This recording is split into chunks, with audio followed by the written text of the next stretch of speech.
السلام علیکم ورحمۃ اللہ وبرکاتہ۔ الحمد للہ رب العالمین والصلاة والسلام علی اشرف الانبیاء والمرسلین نبینا وقدوتنا محمد الامین علیہ الصلاة والتسلیم وعلی آلہ وصحبہ البررۃ اجمعین والحمد للہ رب العالمین۔ فاعوذ باللہ من الشیطان الرجیم، بسم اللہ الرحمن الرحیم۔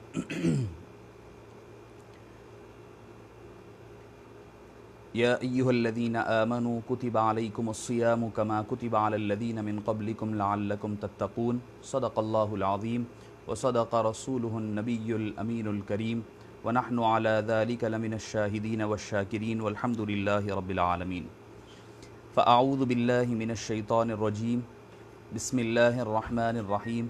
ان اللہ وملائکتہ یصلون علی النبی یا ایہا الذین آمنوا صلوا علیہ وسلموا تسلیما۔ اللہم صل علی سیدنا محمد طب القلوب ودوائها وعافیة الابدان وشفائها ونور الابصار وضیائها صلوا علیہ دائما وصلی علیہ سرمدا۔ معزز سامعین کرام، عزیز ناظرین کرام اور شفیق بزرگوں اور عزیز ساتھیوں، پردہ نشین سننے والی خواتین و طالبات،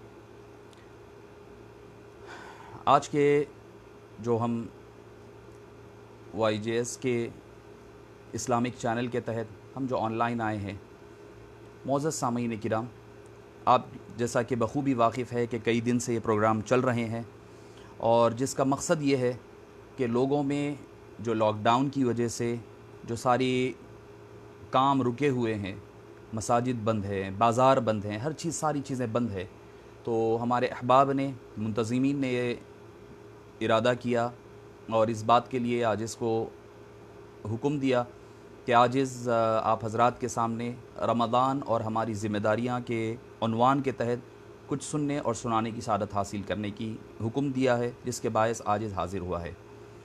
معزز ناظرین کرام، آپ حضرات کو بتاتا چلوں کہ انسان ہر بڑے کام کی تیاری جو ہے بڑے اہتمام سے کیا کرتا ہے۔ جیسے مثال کے طور پر آدمی اگر امتحان لکھنے جا رہا ہے، اگر امتحان لکھ رہا ہے آدمی، تو آدمی کوشش یہ کرتا ہے کہ اس کی تیاری اچھے سے اچھی کی جائے۔ اب یہ بھی ہوتا ہے کہ کوئی بچہ پہلے سے پڑھا ہوا ہے، پڑھا ہونے کے باعث ہوتا یہ ہے کہ بچہ صرف اچھی تیاری کر لیا ہے، پڑھ کر امتحان لکھ رہا ہے، تو جیسا اس کا دل مطمئن ہونا ہے، ہو سکتا ہے کہ پاس بھی ہو جائے، مگر اس کا جو دل مطمئن ہونا ہوتا ہے وہ دل مطمئن نہیں ہوتا۔ مثال کے طور پر آپ کئی نوجوان ہیں جو کرکٹ کے شوقین ہیں، ہم دیکھتے ہیں کہ کوئی ٹورنامنٹ شروع ہونے والا ہے، اس سے پہلے کوشش یہ کی جاتی ہے کہ پریکٹس اچھی سے اچھی ہو سکے، بچے پریکٹس کریں، پلیئرز اچھی پریکٹس کریں۔ جب نیٹ پریکٹس اچھی ہوتی ہے تو اس کا فائدہ یہ ہوتا ہے کہ آدمی جو ٹیم ہوتی ہے وہ ٹورنامنٹ میں اچھا پرفارم کرتی ہے۔ تو معزز سامعین کرام، کسی بھی کام سے پہلے آدمی پریکٹس کرتا ہے، اس کی تیاری کرتا ہے۔ تو اسی طرح ایک مسلمان کی کیا ذمہ داری ہوتی ہے؟ مسلمان بھی ایسا نہیں کہ بس اڑ گیا، کام کر لیا اور ہو گیا، نہیں۔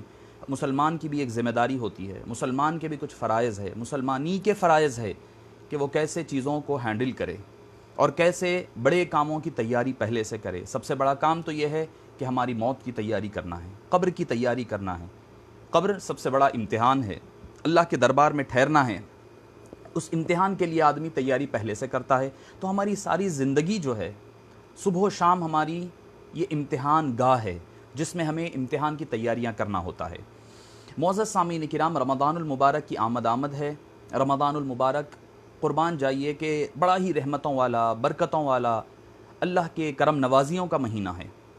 دیکھیے، ہر ایک چیز کا ایک موسم ہوتا ہے۔ جیسے مثال کے طور پر جو کام جو موسم میں کرنا ہوتا ہے وہی کیا جائے تو اس کا فائدہ ہوتا ہے۔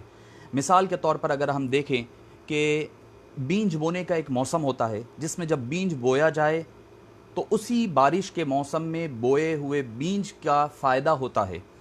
حالانکہ عام ایام میں، گرما کے موسم میں، جاڑے کے موسم میں وہی بیج ہوتا ہے، کوئی آدمی بوئے تو اس کا فائدہ نہیں ہوتا، اس کو اتنا فائدہ نہیں ہو رہا، بلکہ ہو رہا یہ کہ اس کا بیج بھی خراب ہو رہا ہے۔ حالانکہ زمین وہی ہے، پانی وہی ہے اور بیج بھی وہی ہے، مگر فرق کیا پڑ گیا؟ فرق موسم کا پڑ گیا ہے۔ تو معزز سامعین کرام، یہ تو دنیاوی موسم تھے، دنیاوی ویدرز تھے، سیشنز تھے۔ دین کا موسم ہوتا ہے۔ دین کا موسم کیا ہے؟ معزز سامعین کرام، رمضان المبارک سب سے بڑا موسم ہے دین کا سب سے بڑا موسم رمضان المبارک ہے۔ اس کے ساتھ ہی ساتھ بتلایا گیا کہ دین کے موسم میں ربیع الاول کا مہینہ ہے، مبارک مہینہ ہے، ربیع الاول شریف کا مہینہ ہے، وہ بھی ہمارا موسم ہے دین کا، محرم الحرام ہے، ذی الحجہ ہے، یہ سارے، رجب ہے، شعبان ہے، یہ سارے ہمارے دین کے موسم ہے۔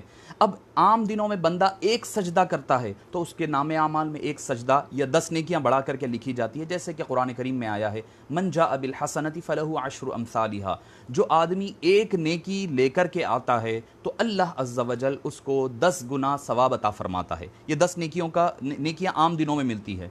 جب رمضان المبارک کا مبارک مہینہ آتا ہے تو وہی ایک نیکی بلا تشبیہ و بلا تمثیل، جیسے میں نے موسم کی بات کہی ہے، دین کے اس موسم میں وہی ایک نیکی جو عام دنوں میں 10 نیکیوں کے برابر تھی، 10 ثواب مل رہے تھے، اب اس کا درجہ اور بڑھا دیا جاتا ہے۔ وہ کبھی 70 گنا ہو رہی ہے، کبھی 700 گنا ہو رہی ہے، کبھی بغیر حساب ہو رہی ہے۔ تو معزز سامعین کرام، شفیق بزرگوں اور عزیز ساتھیوں، رمضان المبارک رحمتوں کا، برکتوں کا اور روحانی موسم ہے، جس کے ذریعے سے اللہ تعالیٰ اپنی رحمتیں، برکتیں سب پر بغیر کوئی تخصیص کے اللہ تعالیٰ فرماتا ہے۔ گناہگار ہو، خطاکار ہو، سیاکار ہو، کوئی ہو، اللہ کی رحمتیں اس کو پایا کرتی ہے۔ معزز سامعین کرام، دیکھیے اب رمضان المبارک کی آمد ہے، اور آپ صلی اللہ علیہ وسلم رمضان المبارک کی آمد سے قبل ہوتا یہ تھا کہ آپ صلی اللہ علیہ وسلم کرتے کہ لوگوں کو جمع فرماتے، صحابہ کرام کو، جو اجتماعات سنت اجتماعات ہے، یعنی آپ صلی اللہ علیہ وسلم جس خاص مواقع پر صحابہ کرام کو جمع فرمایا کرتے، وہ ایک موقع ہے رمضان المبارک کی آمد سے قبل۔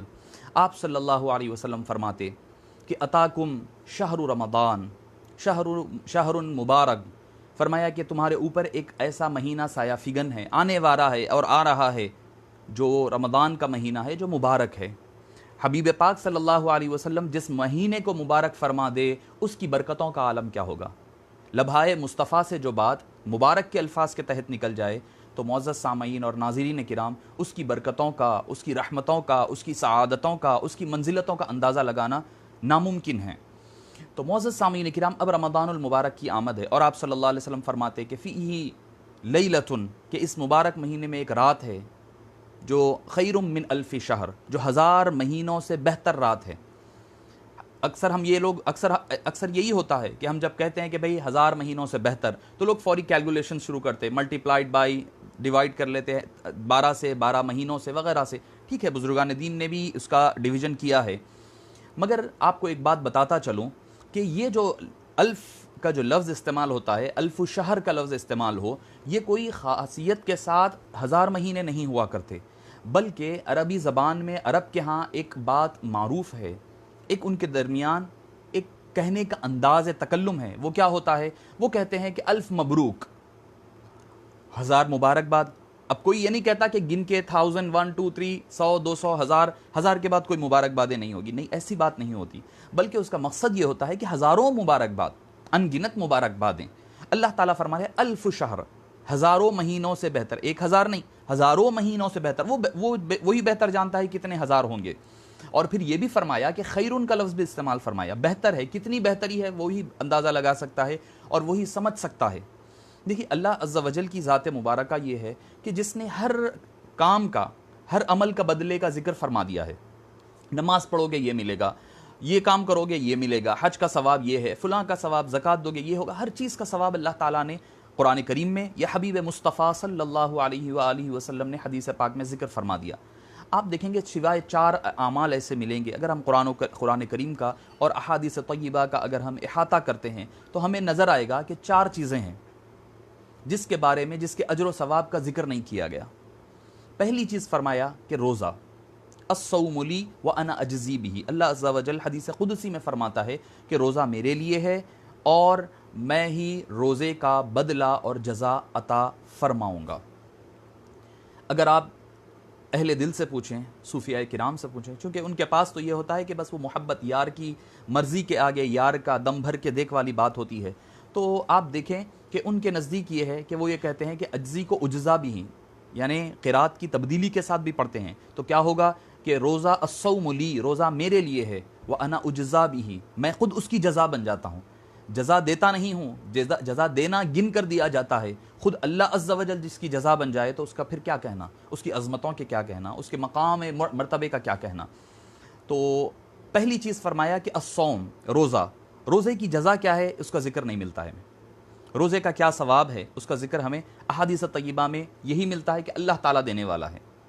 یہاں تک کہ آتا ہے حضرت دادا پیر سیدی فخر المحدثین والفقہاء حضرت سید عبداللہ شاہ نقشبندی مجددی قادری علیہ الرحمت والرضوان فرمایا کرتے کہ کل قیامت کے دن کیا ہوگا کہ سارے اس کے نیکی اور بدی سارے بٹوارا ہو جائے گا، بانٹ دیا جائے گا۔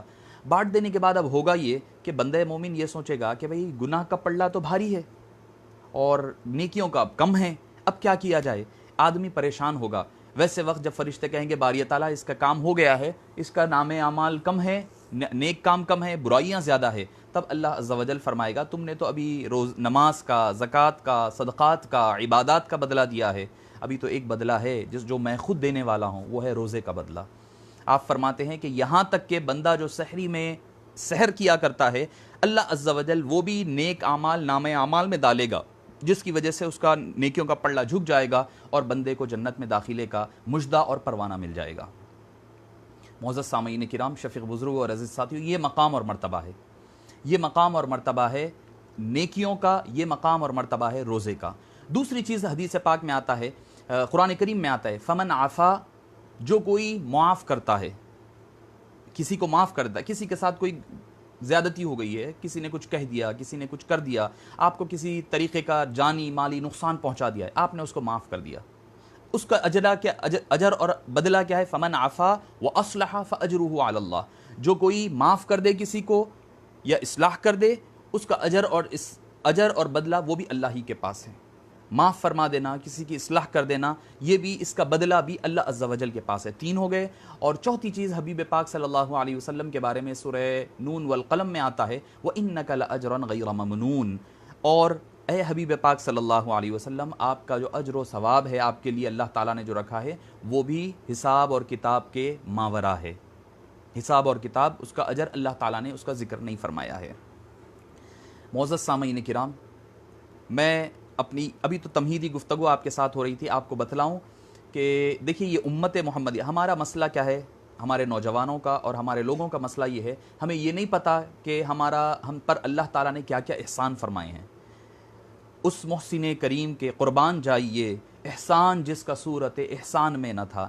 ارے کوئی ایک صورت ہو تو بتائیں کہ بھئی یہ احسان ہے، یہ بھی احسان ہے، ہر چیز احسان ہے۔ بندگی ہماری پیدائش سے لے کر ہماری موت تک، بعد تک، ہر لمحہ اللہ کا اور حبیب پاک کا ہم پر احسان ہے۔ پہلی امتوں میں اگر آدمی بات بھی کرتا تو اس کا روزہ ٹوٹ جاتا، اچھی بات بھی ہو کیوں نہ ہو۔ اسی لیے تو بعض مفسرین نے یہ فرمایا ہے کہ انی نذرت لک صوما فلن اکلم اليوم انسیا، جو حضرت مریم فرماتی ہے کہ میں نے روزہ رکھا ہوا ہے، آج میں کسی انسان سے بات نہیں کروں گی۔ ایک تو رائے یہ ہے کہ وہ بات نہ کرنے کا روزہ، دوسرے مفسرین کی رائے یہ ہے کہ اس سے مراد یہ ہے کہ انہوں نے یہ ارادہ کیا، یہ منت مانگی، یہ کہا کہ بھئی دیکھو میں آج روزے سے ہوں تو روزے کے دوران میں کلام بھی نہیں کر سکتی، میں بات بھی نہیں کروں گی، بات بھی نہیں کرنا ہوتا، یعنی ان کے نزدیک اچھی بھی بات کرتے تو ان کا روزہ ٹوٹ جایا کرتا، مگر ہم ہے کہ گالی بھی دے رہے ہیں، فحش کلامی بھی ہو رہی ہے، غیبت بھی ہو رہی ہے، چغلی بھی ہو رہی ہے، مگر اس کے باوجود ہمارا روزہ فاسد نہیں ہوتا۔ کیوں؟ آخر ہم میں ایسے کون سے سرخاب کے پر لگے ہوئے ہیں، ایسے کون سے ہم نیکوکار ہے؟ نہیں، کوئی اور ہمارے پاس کوئی طرح امتیاز نہیں ہے، ہمارے پاس کوئی اور وجہ نہیں ہے کہ ہم کو اللہ تعالیٰ یہ انعام سے نوازے، صرف ایک ہی وجہ ہے، وہ حبیب پاک صلی اللہ علیہ وسلم کا صدقہ ہے اور حضور اکرم صلی اللہ علیہ وسلم سے نسبت ہے اور تعلق ہے۔ حضور کے امتی ہونے کا ہم کو یہ فائدہ مل رہا ہے، اللہ نے یہ کرم نوازیاں فرمائی ہے تو صرف حضور کی امت ہونے کی وجہ سے مل رہا ہے، بلکہ اس کے علاوہ کوئی اور وجہ نہیں ہے۔ معزز سامعین کرام، شفیق بزرگوں اور عزیز ساتھیوں، اس کے علاوہ آپ دیکھیں گے ایک اور مقام پر ملے گا آپ کو کہ یہاں تک کہ ابتدائی امت میں ابتدائی جو دور تھا، ابتدائی اسلام کا جو دور ہے، اس میں ہم کیا دیکھتے ہیں کہ حضور اکرم صلی اللہ علیہ وسلم کی ایون یہاں تک کہ آتا ہے کہ ابتدائی جو اسلام میں تھا وہ بھی یہ تھا کہ دن بھر کا روزہ تھا، 24 گھنٹے کا روزہ تھا۔ ہوتا یہ کہ آپ ایک بار سو گئے، سو کر اٹھ گئے تو آپ کے دوسرے دن کا روزے کا آغاز ہو جاتا، اور اس کا ذکر حدیث پاک بخاری شریف کی حدیث پاک میں خود ملتا ہے، حضرت قدامہ کے بارے میں ملتا ہے کہ ہوتا یہ کہ آدمی افطار کر لیا، کرنے کے بعد اگر کچھ دیر کے لیے سو گیا، اب وہ رات صبح اٹھے یا 1 گھنٹے کے بعد اٹھے، اس کا دوسرے دن کا روزہ کا آغاز ہو جاتا، دوسرا دن شروع ہو جاتا۔ اب ہوا کیا کہ ایک صحابی حضرت قدامہ دن بھر کام کر کر واپس آئے، اور آنے کے بعد اپنی اہلیہ کو کہا کہ مجھے بھوک لگی ہے، روزے کا افطار کے لیے کچھ لاؤ، پیش کرو۔ انہوں نے کہا کہ اے میرے سرتاج، میرے شوہر، میرے خاوند، گھر میں کھانے کے لیے کچھ نہیں ہے۔ تو آپ نے فرمایا کہ ٹھیک ہے، جب کھانے کے لیے کچھ نہیں ہے تو انہوں نے کہا کہ میں کسی سے لے کر آتی ہوں، عاریتاً مانگ کر کسی کے پاس سے لے کر آتی ہوں۔ تو وہ گئے لے کر آنے کے لیے، جب واپس آئے آنے تک اس صحابی کی آنکھ لگ گئی، وہ سو گئے۔ اب سونے کے بعد ہوا یہ، جب ان کی آنکھ لگ گئی تو لوگوں نے پوچھا کہ بھئی یہ کیا معاملہ ہو گیا؟ جب وہ آنکھ کھلی، بیدار ہوئی، تو اب دوسرے دن کے روزے کا آغاز ہو گیا ہے۔ اہلیہ لے کر آئی سامان، جب تک کھانے کی چیز، جب تک ان کا دوسرے دن کا روزے کا آغاز ہو گیا۔ اب پوچھنے لگی کہ بھئی کیا کیا جائے، اب کیا کرا جائے، کیا کریں کہ دوسرے دن کا آغاز ہو گیا ہے، دن بھر تو محنت مشقت کر کر آئے تھے۔ اب وہ کہنے لگے دوسرے دن کا روزے کا آغاز ہو گیا، اور دوسرے دن روایت میں آتا ہے کہ ظہر کی نماز تک وہ بھوک سے لاغر ہو کر، وہ بے ہوش ہو کر کے مسجد نبوی میں گر پڑے۔ نبی کریم صلی اللہ علیہ وسلم نے جب پوچھا کہ معاملہ کیا ہوا ہے، تب ان کو بتلایا گیا کہ اے حبیب پاک صلی اللہ علیہ وسلم، میرے ساتھ مسئلہ اور معاملہ یہ ہوا ہے جس کی وجہ سے میں بے ہوش ہو کر، لاغر ہو کر کے گر گیا ہوں۔ تب حضور اکرم صلی اللہ علیہ وسلم کے پاس اللہ تعالیٰ نے آیات نازل فرمائی۔ اللہ کو حبیب پاک کی دلجوئی فرمانا اور حبیب پاک کی تکلیف کب برداشت ہوتی ہے؟ حبیب پاک صلی اللہ علیہ وسلم کے پاس آیات نازل فرمائی یہ کہتے ہوئے کہ اے حبیب پاک، اب احل لکم لیلۃ الصیام الرفث الی نسائکم کی مکمل آیات لے کر کے آئے، جس میں اجازت دے دی گئی کہ دیکھو تم رات میں کھا بھی سکتے ہیں، رات بھر کھانے کی اجازت ہے، کمپلسری نہیں ہے۔ ہمیں اجازت دی گئی، ہم نے اس کو کمپلسری بنا دیا۔ ہم یہ سمجھتے ہیں کہ فرض ہے کھانا، رات بھر کھاتے رہنا یہ فرض ہے، ہم یہ سمجھنے لگتے ہیں، جبکہ وہ فرض نہیں ہے بلکہ اس کی اجازت دی گئی۔ تو آئیے اب آتے ہیں کہ ہماری ذمہ داری کیا ہے۔ ایسا مبارک مہینہ جب آیا ہے تو ہمیں کیا کرنی چاہیے؟ کرنے کے کچھ کام ہیں رمضان المبارک میں، کرنے کے کچھ کام ہے اور نہیں کرنے کے کچھ کام ہیں۔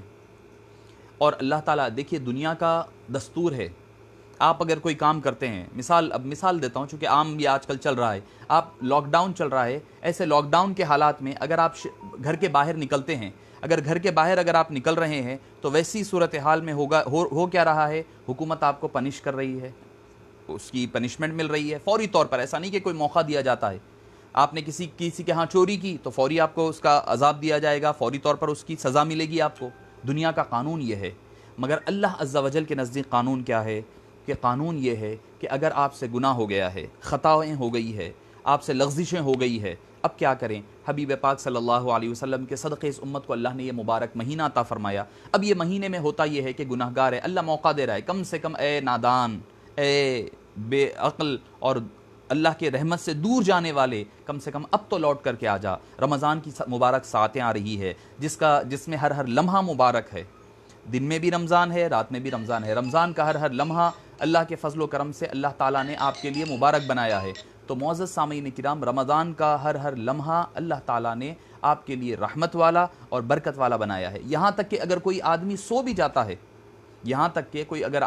رمضان کی مبارک ساعتوں میں سو بھی جاتا ہے، تو اللہ کے فضل سے، اس کی عطا سے، اس کے کرم سے اس کو عبادت کا ثواب لکھا جاتا ہے۔ مگر اس کے لیے شرط کیا ہے؟ حضرت ابو عالیہ فرماتے ہیں فلم یغتب، تو اسے چاہیے کہ وہ غیبت نہ کریں۔ اگر آدمی کوئی اپنے فرش پر سو گیا ہے تو سو جانے کی صورت میں بھی اس بندے پر اللہ تعالیٰ کرم فرماتا ہے، شرط یہ ہے کہ وہ غیبت نہ کرے۔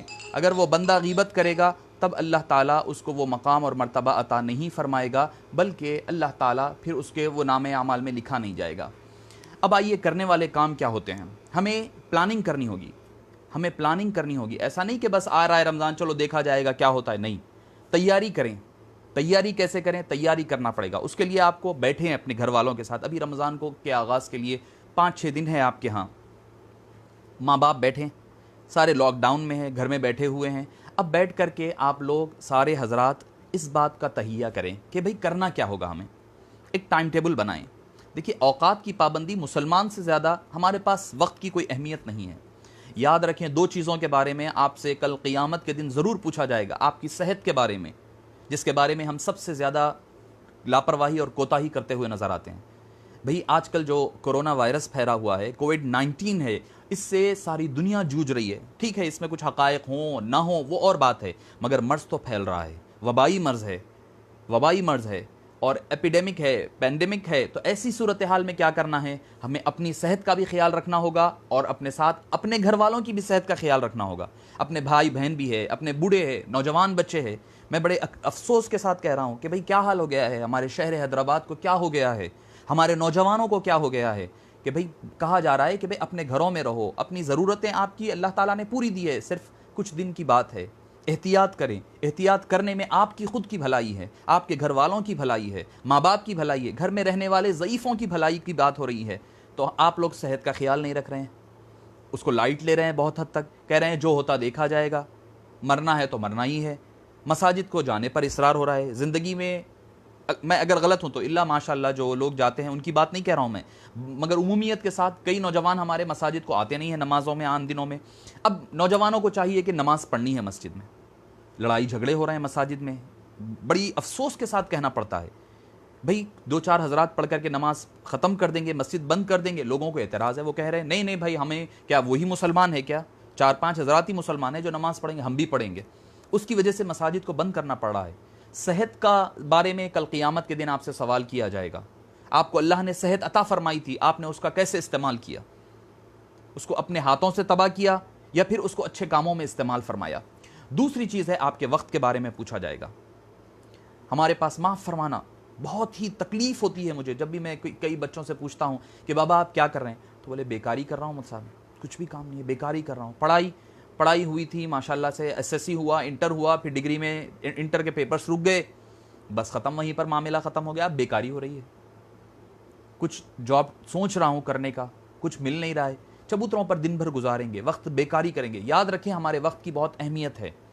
آپ کا وقت بہت قیمتی ہے، یہ وقت آنے والا نہیں ہے پلٹ کر. زندگی کا ہر لمحہ قیمتی ہے، اس کی اہمیت کا اندازہ کریں، اس کی اہمیت کا اندازہ کریں. کل جب وقت گزر جائے گا ہاتھ سے تو آپ افسوس کرنے کے سوا کچھ نہیں کر سکیں گے. تو میں عرض کر رہا تھا کہ ایسے نہیں کہ بس چلو بھئی رمضان آیا ہے اب سب روزہ رہ رہے ہیں ہم بھی روزہ رہ جائیں گے، سب تراویح پڑھ رہے ہیں ہم بھی تراویح پڑھ لیں گے، سب قرآن پڑھ رہے ہیں ہم بھی قرآن پڑھ لیں گے. نہیں، آپ بیٹھیں اپنے گھر والوں کے ساتھ، پوچھیں ان سے کہ بھئی ہم کیا کر سکتے ہیں رمضان میں. رمضان کا ایک ٹائم ٹیبل، شیڈیول بنائیں. ایسا نہیں کہ بس سوئے جا رہے ہیں، بس سحری کر کر جو سوئے ہیں، فجر گئی ہے، ظہر گئی ہے، 3 بجے اٹھ رہے ہیں، اٹھ کر آپ فجر بھی پڑھ رہے ہیں، ظہر بھی پڑھ رہے ہیں، پڑھے نہیں پڑھے، پھر دیکھے تک افطار کا ٹائم آ گیا، افطار میں بس کھا لیے، کھا کر کے پھر تھک گئے ہیں، پھر آرام کرنا ہے. ایسا نہیں ہونی چاہیے. یہ مسلمان کا شیوا نہیں ہے. مسلمان کی ہر چیز کیلکولیٹڈ ہونی چاہیے. ارے بھائی ہمیں جو وقت کی اہمیت کا اندازہ سب سے زیادہ ہونا چاہیے تھا. کیوں؟ کیونکہ نماز وقت پر ہوتی ہے، ہمارے پاس اذان وقت پر ہوتی ہے، نمازیں وقت پر ہوتی ہے. روزہ ہے، روزہ ایک وقت کیوں کھلوایا گیا؟ کہہ دیا جاتا بھائی ٹھیک ہے 4 بجے کوئی کھول لے، 5 بجے کوئی کھول لے، 10 بجے کوئی کھول لے. نہیں، ایک ڈسپلن لائف سکھائی جا رہی ہے. تو ہمیں چاہیے کہ پہلے تو ہم اپنی لائف میں ڈسپلن پیدا کریں. گھر والے بیٹھ کر کے دیکھیں، سارٹ آؤٹ کریں کہ کیا کیا چیزیں ہو سکتی ہے، کیا کیا چیزوں سے ہم اس چیز کا آغاز کر سکتے ہیں. ایک ٹائم ٹیبل بنائیں، سونے کے اٹھنے کے ٹائم بنائیں. پہلی چیز سونے کا ٹائم بنائیں، اٹھنے کا ٹائم بنائیں. ہاں بھائی چلو ہم فجر سحر کے لیے اٹھ گئے، سحر سے کچھ دیر پہلے اٹھ جائیں، اٹھ کر 1-2 رکعت تہجد کے پڑھ لیں. یاد رکھیں یہ اولیاء کرام اللہ والے ہوتے ہیں جو تہجد کو اٹھ کر اللہ کو پکارا کرتے ہیں. تتجافا جنوبہم عن المضاجع يدعون ربهم خوفا وطمعا. وہ ان کے بستر ان کے پہلوؤں سے الگ، بازو ان کے پہلوؤں سے بستروں سے الگ ہوتے ہیں اور وہ اپنے رب کو پکارا کرتے ہیں اللہ کی خشیت کے مارے، اللہ کی طمع اور آرزو کرتے ہوئے، اللہ سے مغفرت اور بخشش کی بھیک مانگتے ہوئے وہ لوگ دعا کیا کرتے ہیں. تو معزز سامعین کرام، اب یہ اندازہ لگائیے آپ کہ اللہ تعالیٰ نے جب آپ کو یہ موقع عطا فرمایا ہے، جب آپ سحری کے لیے اٹھ ہی رہے ہیں، مثال کے طور پر 4 بجے 3:30 بجے اٹھ رہے ہیں سحری کے لیے، ایک 15 منٹ پہلے اٹھ جائیں، 15 منٹ پہلے 2:15-3 بجے اٹھ جائیں. اٹھ کر کے جتنی ہو سکتے ہیں کم سے کم 2 تو پڑھ لیں، نمازیں 2 رکعت پڑھ لیں. پڑھ کر کے اس وقت اللہ کو یاد کریں، پکارے اللہ کو. جو وہ وقت ایسا وقت ہوتا ہے جب بندہ اللہ کو پکارتا ہے تو اللہ تعالیٰ اس کی دعا کو رد نہیں فرماتا. وہ مستجاب الدعا وقت ہوتا ہے. وہ وقت کے بارے میں حدیث بخاری میں آتا ہے، نبی کریم صلی اللہ علیہ وسلم نے ارشاد فرمایا جو بندہ اس وقت اللہ سے مانگتا ہے اللہ تعالیٰ اس کی دعا کو رد نہیں فرماتا. مگر ہم ہے کہ بس آخر وقت سحری کے لیے اٹھتے ہیں تو کوشش کریں کہ کچھ دیر پہلے اٹھ جائیں. اٹھ جانے کے بعد آپ نماز پڑھ لیں, تہجد کی 2 رکعت نماز پڑھ لیں. اب اس کے بعد سحری کے لیے بیٹھیں, سحری کر لیں. اس کے بعد فجر پڑھیں, فجر کے بعد کچھ دیر ذکر و مراقبہ اور تلاوت قرآن کر لیں. اشراق کا وقت ہو جائے گا, اشراق پڑھ لیں, پڑھ کر آرام کر لیں. مگر ایسا نہیں کہ بس سوئے جا رہے ہیں, نہیں, اس کے لیے بھی لمٹ بنائیں. 10 بجے 11 بجے جو بھی آپ کی سہولت ہے, چونکہ ابھی تو لاک ڈاؤن ہے, کوئی جاب نہیں ہے, کوئی اسکول نہیں ہے, کوئی کالج نہیں ہے, تو لہٰذا ایسا نہ ہو کہ بس خالی سونے میں وقت نہ گزر جائے. سونے میں وقت, کیونکہ کئی ایسے چیزیں ملتے ہیں. اگر ہم مقصد حاصل نہیں کر پا رہے ہیں روزے کا, اگر ہم روزے کا مقصد حاصل نہیں کر پا رہے ہیں, تو حدیث پاک میں آتا ہے کم من صائم لیس من صیامہ الا الجوع والظمأ, فرمایا کہ وہ بھوک اور پیاس کے علاوہ کوئی اور چیز نہیں پاتا ہے. کتنے ہی روزے دار ایسے ہیں جو روزہ تو رہ جاتے ہیں, مگر ان کے روزے دار کو روزے میں بھوک اور پیاس کے سوا کچھ نہیں ملتا, یعنی اس کا ثواب نہیں مل رہا ہے. اللہ کی رحمتوں سے وہ لوگ محروم رہ جایا کرتے ہیں. تو معزز سامعین کرام, اٹھ جائیں, 10 بجے 11 بجے اٹھیں. اٹھنے کے بعد کچھ دیر کے لیے تلاوت قرآن کریم کریں. گھر والوں کو لے کر بیٹھیں. وہ وقت جو ہے کوئی کام نہیں ہوتا, کوئی افطار بنانا نہیں ہے کسی کو, کوئی پکوان نہیں ہے, بچوں کے اسکول جانے کا ٹائم نہیں ہے, آنے کا ٹائم نہیں ہے. 10 بجے کا ٹائم رکھ لیں, اٹھ جائیں. اٹھ کر اپنے سارے گھر والوں کو اکٹھا کر لیں. بیوی بھی ہے, بچے بھی ہے, بھائی بہن, والدہ والد, سارے ایک جگہ ڈسٹینس مینٹین کرتے ہوئے تھوڑی تھوڑی دوری کے ساتھ بیٹھ جائیں, تاکہ اس وبا سے بھی ہم محفوظ رہ سکیں, احتیاطی تدابیر کے طور پر. اب اس کے بعد کیا کریں کہ جو بچوں کو کہیں کہ بھئی آپ پہلے پارے سے آغاز کریں, پہلا 1 رکوع ایک بچے سے پڑھوائیں, ان میں ہونے والی غلطیوں کو دیکھیں, بیوی سے پڑھوائیں, بہن سے پڑھوائیں, بھائی سے پڑھوائیں, والدہ والد سب مل کر کے ایک رکوع پڑھیں. زیادہ نہیں کہہ رہا ہوں, ہو سکتا ہے کہ اگر 8-10 آدمی ہے تو ایک پارہ آپ کا ہو جائے گا 1 گھنٹے 1.5 گھنٹے میں ہوگا, کوئی مسئلہ نہیں, 2 گھنٹے لے لیں. مگر ہوگا کیا, ایک اجتماعیت پیدا ہوگی آپ کے گھر میں, لائف میں ڈسپلن آئے گا. ایسا نہیں کہ بس میں جیسا کہہ رہا ہوں کہ بس ہم زندگی گزارے جا رہے ہیں, نہیں, ایک ڈسپلن پیدا ہوگا. ہوگا کیا, سارے لوگ آپ کے اکٹھا مجلس ہو جائے گی, اس مجلس کی رحمت اور برکتیں الگ ہوگی. کچھ نہیں تو نہیں, کم سے کم اللہ کا سکینہ نازل ہوگا, اللہ کی رحمتیں نازل ہوگی. ہوگا کیا کہ آپ لے کر کے سارے گھر والوں کو بیٹھیں, 1-2 گھنٹہ 1.5 گھنٹہ بیٹھیں, 2 گھنٹے بیٹھیں, ایک پارہ پڑھ لیں, سب کو لے کر کے سماعت قرآن جس کو ہم کہتے ہیں وہ انداز میں کر لیں. باہر والوں کو نہ بلائیں, اپنے گھر والوں کو لے کر بیٹھے, بچوں کو بھی پتا ہو. کبھی آپ نے میں نہیں سمجھتا کہ کوئی ماں باپ آج کل ہمارے پاس یہ کر رہے ہو کہ بچے کو بٹھا کر قرآن پڑھا رہے. الا ماشاء اللہ ہمارے پاس وہ چیز ختم ہی ہو گئی ہے. صبح کی جو تلاوت ہوا کرتی تھی وہ ختم ہی ہو گئی. ان قرآن الفجر کان مشہودا, وہ قرآن کریم کی تلاوت فجر کی تو ختم ہی ہو گئی ہمارے پاس. بچے بس مدرسے میں آئے پڑھ لیے, مدرسہ گئے پڑھ لیے, نہیں تو کوئی استاد آئے پڑھائے چلے گئے. والد کو نہیں آتا پڑھنے, والدہ کو نہیں آتا ہے. کوشش کریں, سیکھنے کی کوشش کریں. ایسا نہیں کسی کو تان کرنے کے لیے یا کسی کو تانہ زنی کے لیے نہیں, بلکہ لوگ سیکھنے کے لیے پڑھا کریں. ظہر ہو گئی, ظہر پڑھیں. پڑھنے کے بعد کچھ اگر آپ کے گھر کے کام کاج ہے تو وہ کر لیا کریں, وہ کام کاج کر لیں. کچھ سودا سلوف لانا ہے, کچھ کرنا ہے, وہ کام کر لیں. اگر کوئی آفس کا کام ہے تو وہ کر لیں. آپ بچے ہیں, اسکول کا پڑھائی وغیرہ کرنا ہے, کر لیں. کچھ دیر بچوں کو ریلیکسیشن دے دیں. اس کے بعد کیا کریں, کچھ دیر کے لیے قیلولہ کر لیں. سنت بھی ہو جائے گی, ایک سنت بھی ہے, آرام کا آرام ہو جائے گا روزے دار کا, اس کے ساتھ ساتھ ایک سنت مصطفی پر عمل بھی ہو جائے گا.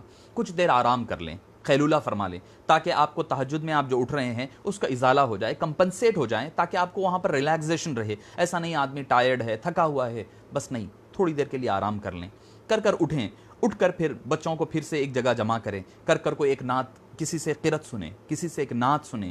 کوئی آپ کو کوئی اچھی بات پتہ ہے تو بتائیں, نہیں پتہ ہے تو کوئی علماء کرام کی کوئی کتاب لے, کوئی اہل سنت والجماعت کے کسی امام کی کسی کی کتاب لے کر کے اس کے اندر سے کوئی واقعات ہیں, کوئی ایک چیز چوز کر لیں. انبیاء کرام کے واقعات لے لیں یا مسائل لے لیں. ضرورت بہت زیادہ ہے اس چیز کی. ہمارے پاس معاف فرمانا, ہم فضائل تو بہت ذکر کرتے ہیں, فضائل کا انبار ہے, مگر مسائل سے وقفیت نہیں ہے. بچوں کو طہارت کا مسائل نہیں معلوم ہے, غسل کے فرائض نہیں معلوم, وضو کے فرائض نہیں معلوم, تیمم کے فرائض نہیں معلوم, نماز جنازہ کیسے پڑھی جائے نہیں معلوم ہے. تو ایک کام کریں, آپ 3 بجے 4 بجے اٹھ جائیں, اٹھنے کے 3 بجے اٹھ جائیں, 1 گھنٹے بھر کے لیے لے کر بیٹھیں. بچوں کی تربیت کریں, یہ تربیت بہت ضروری ہے. اگر نہیں تو اس طریقے کا کوئی آپ جو آن لائن آپ کل ہمارے اہل سنت والجماعت کے حنفی علماء کرام آپ کو لائیو مل جایا کریں گے. آن لائن آپ کو ڈیٹا مل جائے گا, مواد بہت سارا ہے, اس میں سے دیکھ کر پڑھ لیں. اہل خدمات شرعیہ آپ کے پاس ہے, آپ پڑھ کر کے سنا دیا کریں. سنا دے تو بچوں کو مسائل بتائیں, طہارت کے ہم اولاد کے لیے سب کچھ کر رہے ہیں. معاف فرمانا, بڑی میں درد کے ساتھ دکھ کے ساتھ کہہ رہا ہوں کہ ہم لوگ ماں باپ جو ہے بچوں کو دنیا سکھا رہے ہیں, ان کو پڑھنا, اسکول, کالج سب کچھ سکھا رہے ہیں, پیسہ دے رہے ہیں, کپڑا دے رہے ہیں, گاڑی ہے, سب کچھ لگژریز لائف دے رہے ہیں, مگر نہیں سکھا رہے ہیں تو دین نہیں سکھا رہے ہیں. کل قیامت کے دن آپ سے اس بارے میں پوچھا جائے گا. آپ کی ذمہ داری ہے کہ اولاد کو دین سکھائیں, ان کو بتائیں کہ فرق کرنے کے کام کیا ہے. صرف ایسا انسان عام جانوروں کی طرح نہیں ہے کہ بس وہ کھایا پیا سویا اور چلا گیا. نہیں, اس کا ایک زندگی کا ایک مقصد ہے. اس زندگی کے اگر مقصد کو انسان مکمل نہیں کر پائے گا تو سمجھ جائیں کہ اس کی زندگی بیکار ہو جائے گی. تو معزز سامعین کرام, پھر اس کے بعد خواتین سے میری گزارش ہوگی کہ خواتین اپنے کام عصر کی نماز کے فوری بعد یا عصر سے متصلاً یا پہلے مکمل کر لے پکوان کے. ایسا نہیں ہے کہ اکثر ہمارے گھروں میں دیکھا جاتا ہے کہ ایک والد صاحب کی ایک پسند ہوتی ہے, چوائس ہے, ان کی چوائس کا وہ بنانا ہے, والدہ کی چوائس کا وہ بنانا ہے, بیٹے کو یہ پسند ہے, بیٹی کو یہ پسند ہے. سب کی چوائس بناتے بناتے بیچاری کا یہ عالم ہو جاتا ہے کہ اذان ہوتی رہتی ہے یا سائرن بجتے رہتا ہے, تبھی بھی وہ چولہے میں بیٹھی ہوئی رہتی. یہ بہت ناانصافی ہے. حدیث پاک میں آیا ہے, حبیب پاک صلی اللہ علیہ وسلم نے ارشاد فرمایا ہے کہ تم جب رمضان آ جائے تو اپنے غلاموں کے ساتھ, اپنے سبارڈینیٹس کے ساتھ, اپنے غلاموں کے ساتھ کام ہلکا کر لو, اپنے ملازمین کے ساتھ کام ہلکا کر لو. تو معزز سامعین کرام, کیا ہماری زوجہ, بہن, والدہ کی قدر و قیمت کیا ہمارے نزدیک ان غلاموں سے, کام کرنے والوں سے کمتر ہو گئی ہے؟ اب وہ ہے بیچاری, یا آپ خود کام میں ہاتھ بٹائیں اگر آپ چاہتے ہیں. ہونا تو یہی چاہیے, سنت تو یہی ہے. ہم یہ تو پڑھتے ہیں کہ حضور اکرم صلی اللہ علیہ وسلم کی سنتیں دوسری بہت ساری, امامہ باندھنا یقیناً سنت مصطفی ہے, سرما لگانا سنت ہے, عطر لگانا سنت ہے, مسواک کرنا سنت ہے, یقیناً یہ سنت ہے. مگر اس کے ساتھ یہ بھی تو سنت دیکھیں کہ آپ صلی اللہ علیہ وسلم اپنی زوجہ مطہرہ کے گھر کا کام کیا کرتے تھے, کبھی آٹا گوندھ کر دیتے تھے, یہ بھی مصطفیٰ جان رحمت کی سنت ہے. گھر میں کبھی جھاڑو جھٹکا کر دینا, یہ بھی مصطفیٰ جان رحمت کی سنت ہے. ہم نے تو ایک سنت کو اختیار کیا, من چاہی سنت کو لے لیا, اور جو رب چاہی, مصطفیٰ چاہی سنتیں تھی اس کو چھوڑ دیا. بھئی آپ, وہ بھی تو انسان ہے, وہ بھی تو بیچاری سب سے پہلے اٹھتی ہے گھر میں. وہ معاف فرمانا, میں بڑی حقیقت بیانی کے ساتھ کرنے والے کام کیا ہیں رمضان المبارک میں آپ کے سامنے وہ گوشہ گزار کر رہا ہوں کہ آپ کرتے کیا ہیں. کہ سب سے پہلے کون اٹھنا گھر میں؟ خواتین اٹھتی ہیں. کب؟ 3:30 بجے اگر سحری کا ٹائم ہے تو وہ بیچاری 2 بجے رات کو اٹھنا ہے. سب سے پہلے اٹھنا, سب سے آخر میں سونا. اگر چھوٹے بچے ہیں, اگر وہ ستا دیے تو پھر جاؤ, پھر رات بھر کی نیند بھی چلے گئی بیچاری کی. وہ نہ سب سے پہلے اٹھ رہی ہے, سب کے لیے سحری بنا رہی ہے, سب سے آخر میں کھانا کھائے گی سحری میں, بچا کچا جو بھی ٹائم ہے تھوڑا بہت دونی والے کھائی, ختم ہو گیا اس کا. پھر دن بھر کام کرے, وہ دن بھر افطار کے لیے بے تھکان تھکے اتنا کام کرے. پھر افطار میں سب سے آخر میں آ کر کے آپ کے ساتھ دستر پہ وہ جوائن کرتی ہے. پھر دستر پہ سب سے آخر میں جوائن کرے گی. پھر جوائن کرنے کے بعد ہوگا یہ کہ آپ تو بس افطار کر لیے, اٹھ گئے, نماز پڑھ لی اور آپ لیٹ جاتے ہیں, مگر اس کا کام ابھی ختم نہیں ہوتا. معزز سامعین کرام, خواتین کا کام ابھی ختم نہیں ہوتا, ابھی اس کا کام جاری ہے. کھانے کی تیاری کریں, کھانا پکوائیں, آپ کو کھانا دے, آپ کو چائے دے. پھر بچہ کچھ دوسری فرمائش کرا, اس کی فرمائشیں پوری کرے. وہ تراویح کب پڑھے گی, وہ دعا کب کرے گی, وہ مناجات کب کرے گی, یہ کب ہوگا اس سے؟ بھئی جب ایک غلام پہ, ایک نوکر پر کام ہلکا کرنے کا حکم ہے, ہم تو خواتین پر الٹا ڈبل کام ڈال دیتے ہیں. وہ دہی بڑے بھی بنائے, بھجیے بھی بنائے, فلاں بنائے, میٹھا بھی ہو, کھٹا بھی ہو, ان کی بھی پسند ہو, ان کی بھی افطار میں 4 قسم کی پسندیں ہوں, کھانے پر 4 قسم کی فرمائشیں ہوں, فجر سحر میں کئی قسم کی فرمائشیں ہوں. تو وہ بھی تو انسان ہے. جس طرح آپ کو عبادت کا حق ہے, اسی طرح خواتین کو بھی عبادت کرنا ہے. مسلمان صرف آپ ہی نہیں ہے, روزہ صرف آپ کا نہیں ہے, خواتین کا بھی روزہ ہے. ان کے معاملات میں, کام میں ہلکا کریں, ان کے لیے آسانیاں پیدا کریں, ان کے لیے مشکلات اور بڑھائیں نہ, بلکہ بہتر یہ ہے کہ آپ ان کے کام میں ہیلپ کریں, ان کا کام بانٹ لیں اور ان کے ساتھ کام میں شریک ہو جائیں. اب کیا کریں؟ افطار کا وقت آ گیا ہے. افطار کے وقت سے پہلے سارے لوگ ایک جگہ جمع ہو جائیں, افطار کے لیے جمع ہو جائیں. کم سے کم 15 سے 20 منٹ پہلے افطار کے دستر پر بیٹھ جائیں. بیٹھنے کے بعد اب کیا کریں کہ اللہ سے دعا مانگے. وہ دعا کی مقبولیت کا وقت ہے. اس وقت جو دعا کی جاتی ہے اللہ تعالیٰ اس دعا کو رد نہیں فرماتا. تو اسی لیے فرمایا کہ جو دعا بندہ افطار کے وقت کرتا ہے, افطار سے پہلے جو دعا بندہ کرتا ہے, روزہ دار, اللہ تعالیٰ اس کی دعا کو رد نہیں فرماتا. تو اس سے پہلے دعا کا وقت ہوتا ہے. یہ نہیں کہ مرد حضرات ہے کہ مارکیٹ میں ہے, یہ خریدی ہو رہی ہے, وہ فروخت ہو رہی ہے, کوئی یہ لانے گیا ہے, کوئی وہ لانے گیا ہے, خواتین کچن میں لگی ہوئی ہے. نہیں, دعا کریں. یہ نہیں ضروری نہیں ہے کہ عربی میں کریں، جو یاد ہے، جو آپ کی ضرورت ہے، دل سے جو بات نکلتی ہے، اثر رکھتی ہے، پر نہیں طاقت پرواز مگر رکھتی ہے، دل سے آپ اپنی زبان میں کریں گے نا دعا تو دل سے نکلے گی۔ آپ کو عربی سمجھ نہیں آتی، یقیناً اللہ کے نزدیک محبوب ہے عربی دعائیں پڑھنی چاہیے، اللہ اور اللہ کے رسول کے نزدیک محبوب ترین عمل ہے، مگر آپ عربی میں دعا کر رہے ہیں، آپ کو اس کا معنی ہی نہیں پتہ، آپ اس کی لذت اور مزہ کیسے لیں گے؟ تو کوشش یہ کریں، اگر آپ کو عربی میں معنی کے ساتھ پڑھتے ہیں بہت اچھی بات ہے، اگر نہیں تو کم سے کم اردو میں آپ کو جو جو دعائیں یاد ہے وہ دعا کرتے رہیں۔ وہ دعا کرنے سے فائدہ یہ ہوگا، آپ کے جو مسائل ہے اپنے لیے کریں، اپنے گھر والوں کے لیے کریں، ماں باپ کے لیے کریں، بیوی بچوں کے لیے کریں، اس کے ساتھ ساتھ عالم دنیا، عالم اسلام کے مسلمانوں کے لیے، اپنے رشتہ داروں کے لیے، عزیز و اقارب کے لیے، خاندان والوں کے لیے، اپنے ملک کے لیے، اپنے ساری دنیا والوں کے لیے، سب کے لیے دعائیں کریں۔ اللہ تعالیٰ وہ وقت کیے جانے والی دعاؤں کو رد نہیں فرماتا۔ اس کے بعد اب کریں کیا؟ افطار ہو گیا ہے، تھوڑا سا ہلکا کھائیں، کھانے کے بعد نماز مغرب ادا کر لیں، کھانا وغیرہ جو کھانا ہے کھا لیں، کھا کر تھوڑی دیر اگر آپ سستانے کے لیے لیٹنا چاہ رہے ہیں تو عشاء تک کے آپ کے پاس ایک 10-15 منٹ ہوں گے، تھوڑا سا آرام کر لیں تاکہ آپ تراویح کے لیے تیار ہو سکیں، تراویح کے لیے تیار ہو جائیں، تیار ہو کر کے اب تراویح کی تیاری شروع کریں۔ ہمارے پاس ہوا یہ ہے کہ تراویح کے معاملے میں ہم یہ سمجھتے ہیں کہ تراویح سے مراد بس عشاء کے متصلاً ہم نماز پڑھ لیں، عشاء کے ساتھ ہی 20 رکعت پڑھ لیں، پڑھ کر کے ختم ہو گیا، گھر آ گئے، ہو گیا ختم۔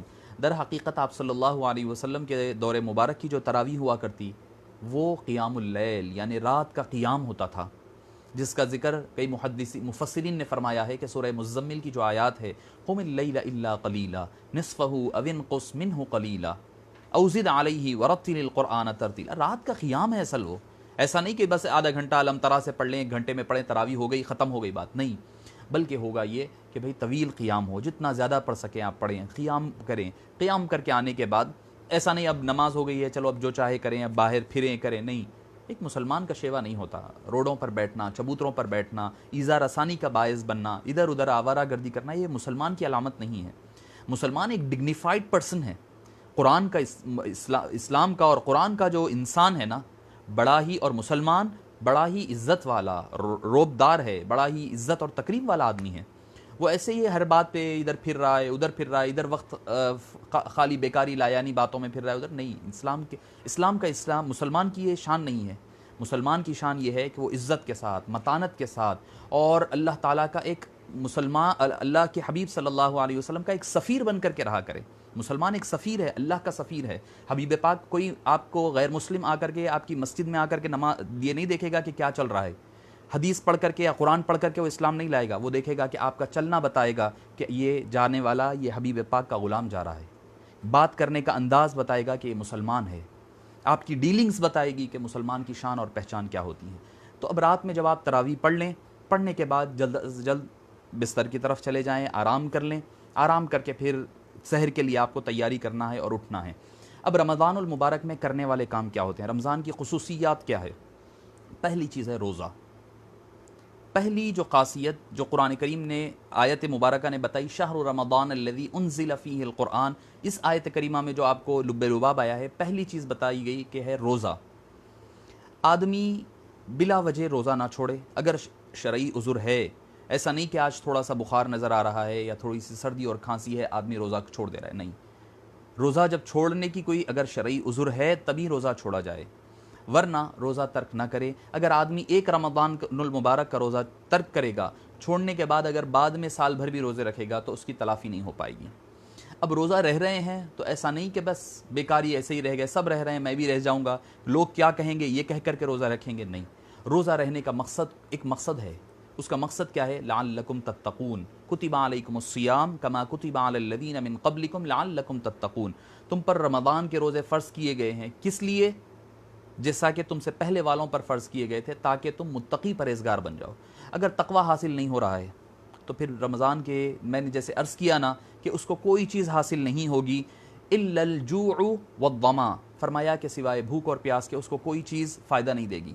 کم من صائم لیس له من صیامہ الا الجوع والظما، فرمایا کہ بھوک اور پیاس کے علاوہ اس کو کوئی چیز، کئی ایسے روزہ دار ہے اب روزہ رہ گئے، بس چلو ٹھیک ہے بھائی، سو رہے ہیں، موبائل پر لگے ہوئے ہیں۔ معزز سامعین کرام، روزے کا مقصد کیا ہے؟ روزے کا مقصد یہ ہے کہ رمضان کے روزے میں کیا حلال چیزیں آپ کے اوپر حرام ہو گئی ہے، کھانا کھانا حلال ہے، پانی پینا حلال ہے، بیوی کے ساتھ مباشرت کرنا حلال ہے، یہ چیزیں آپ کو حلال ہے، کرنے والے کام ہیں، مگر اس کے باوجود یہ چیزیں بھی حرام ہو جاتی ہے۔ جب حلال چیز حرام ہو گئی ہے تو ہم روزہ بھی رہ رہے ہیں اور کسی کی غیبت بھی کر رہے ہیں، روزہ بھی رہ رہے ہیں، کسی کی چغلی بھی کر رہے ہیں، روزہ بھی رہ رہے ہیں، کسی غیر محرم سے بات اور چیٹنگ بھی چل رہی ہے، تو پتہ کیا چلا، بات چیت کر رہے ہیں۔ جو چیز حلال ہے وہ جب جس سے منع کر دیا گیا تو پھر حرام چیزوں کی طرف ہم کیسے جائیں گے؟ کاروبار کر رہے ہیں، روزہ بھی ہے، کاروبار میں ڈنڈی مار رہے ہیں، ناپ تول میں کمی کر رہے ہیں، تو معزز سامعین کرام، اس سے پتہ چلتا ہے کہ ہم نے روزے کے مقصد کو حاصل نہیں کیا۔ روزہ تو رہ گئے مگر روزے کا جو مقصد تھا وہ ہمیں حاصل نہیں ہوا۔ اور اگر ہم میں کوئی تبدیلی نہیں نظر آ رہی ہے، یعنی آج 29 شعبان مثال کے طور پر 30 شعبان کو، یکم رمضان کو، ہمارا جو اسپریچول اسٹیٹس تھا، جو ہماری روحانیت کا جو مقام اور لیول تھا، اگر رمضان المبارک کے بعد عید الفطر کے دن بھی وہی مقام پر اگر ہم رہتے ہیں تو سمجھیے کہ ہم نے رمضان المبارک سے کوئی فائدہ حاصل نہیں کیا، رمضان نے ہمارا کوئی فائدہ نہیں کیا، ہم جیسے تھے ویسے ہی پلٹ کر کے واپس آئے ہیں۔ تو فرمایا پہلی چیز کہ روزہ رکھیں، روزے میں کی غیبت، چغلی، جھوٹ، گالی گلوچ، ان ساری چیزوں سے ہمیں چاہیے کہ ہم پرہیز کریں۔ دوسری جو خاصیت ہے اس رمضان المبارک کی وہ ہے تراویح، جس کو ہم قیام بھی کہتے ہیں۔ قرآن مجید کی تلاوت کا باقاعدہ شغف کریں، کم سے کم دن میں پاؤ پارا قرآن کریم کی تلاوت کریں، کم سے کم، زیادہ اگر کوئی کرتا ہے تو زیادہ کرے۔ حضرت سیدنا امام اعظم ابو حنیفہ رضی اللہ عنہ وارضاہ کے بارے میں آتا ہے کہ سارے رمضان المبارک میں آپ 61 یعنی 61 قرآن کریم ختم کیا کرتے تھے، ایک دن میں ختم کرتے، ایک رات میں ختم کرتے، اور ایک پورے رمضان کی تراویح میں پڑھا کرتے۔ قرآن سے اپنی لو لگائیں، اپنا شغف، اٹھیں قرآن پڑھیں، بیٹھیں قرآن پڑھیں، دن رات اوڑھنا بچھونا ہمارا قرآن بنا لیں، کیونکہ قرآن کیا ہے؟ اللہ سے کلام کرنا ہے، اللہ سے بات کرنا ہے۔ امام احمد بن حنبل رضی اللہ عنہ وارضاہ سے پوچھا گیا کہ قرآن کریم سمجھ کر پڑھنا یا بغیر سمجھے پڑھنا؟ فرمایا سمجھ کے پڑھو تو بھی اللہ ہی کا کلام ہے، بن سمجھے بھی پڑھو تو بھی اللہ کا کلام ہے۔ تو قرآن کریم سے اپنے آپ کو جوڑ لیں، اس کا شغف لگا لیں، قیام کریں۔ تراویح کی سنتیں کیا ہے آپ کو بتاؤں؟ تراویح کی 3 سنتیں ہیں، تراویح سنت موقعہ ہے، پھر اس کی 3 حقیقتیں ہیں۔ نمبر 1، 20 رکعت تراویح پڑھیں۔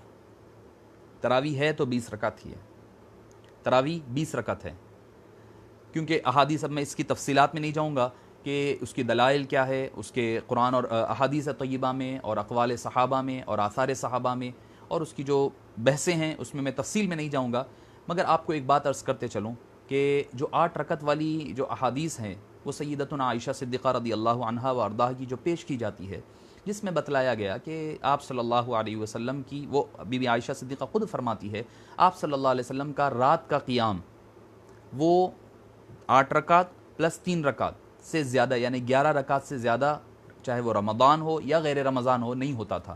اب جب اس میں رمضانہ او فی غیر رمضانہ کا جب لفظ آ گیا ہے تو پتہ چلا کہ یہ جو بات ہو رہی ہے 11 رکعت، وہ تراویح کی نہیں ہو رہی ہے، کسی اور نماز کی بات ہو رہی ہے، کیونکہ تراویح صرف رمضان میں پڑھی جاتی ہے، رمضان کے بعد تراویح نہیں پڑھی جاتی۔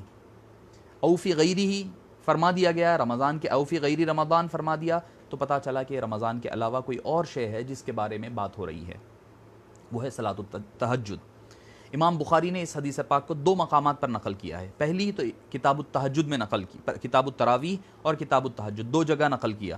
امام مسلم نے بھی اسی حدیث پاک کو ایک ہی جگہ نقل کیا، وہ کہاں پر؟ وہ کتاب التہجد میں نقل کیا۔ تو پتہ کیا چلا کہ یہ حدیث پاک، ایک بات تو طے ہو گئی کہ یہ متفق علیہ حدیث کون سی بن گئی؟ یہ حدیث تہجد کے باب میں ہے۔ امام بخاری کی جو تنہا حدیث بنے گی وہ کتاب التراویح میں آئے گی، حالانکہ اس کی کئی اور وجوہات بن سکتی ہے اور کئی جوابات بن سکتے ہیں۔